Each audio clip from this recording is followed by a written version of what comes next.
தேனி மாவட்டத்திலேயே முதல் பெண் ஆட்டோ ஓட்டுநர் சொல்லிட்டு விருது வாங்கியிருந்தக்கூடிய சிவசங்கரி அப்படின்ற ஒரு தான்.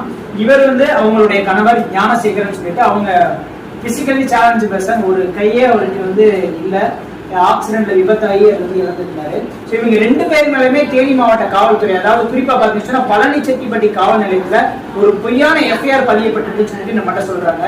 என்ன விஷயம் அப்படின்னு சொன்னா, இவங்க ஒரு பாப்புலரான ஒரு பெண், நிறைய சிங்கப்பெண்ணை முதல் கொண்டு நிறைய அவார்ட் வாங்கியிருக்காங்க, அபிஷியல் கவர்மெண்ட் அபிஷியல்ஸ்டே வாங்கியிருக்காங்க, கலெக்டர் முதல் கொண்டு.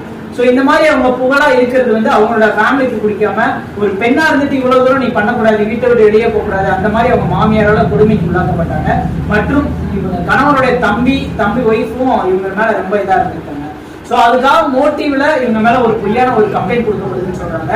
சோ எஸ்பி பார்த்துட்டு எஸ்பி டைரக்ட் பண்ணதுனால பீசுபட்டி போலீஸ் ஸ்டேஷன்ல எஸ்ஐ அவர்கள் எந்த ஒரு முதல்கட்ட விசாரணையுமே பண்ணாம அவர் பாட்டுக்கு